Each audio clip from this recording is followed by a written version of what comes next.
ايه ليمون؟ مالك انت خايفه كده ليه ومتوتره ليه؟ لا لا لا عادي، بس عشان اتخضيت. كنت كوبايه ليمون عاملاها الاستاذ محمد علشان انا اخو استاذ محمد، بس انا كنت مسافر ولسه جاي. معلش هاتيها كده الكوبايه. ايه؟ هات الكوبايه، هاتيها. شوف استاذ محمد،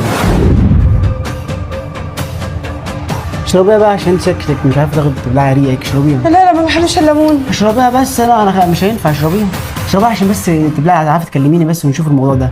لا لا مش هينفع. اشربي بقول لك. اشربي اشربي.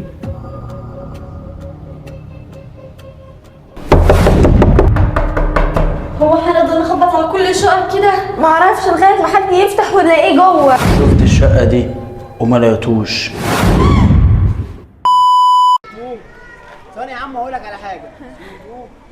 ثواني يا عم اقول لك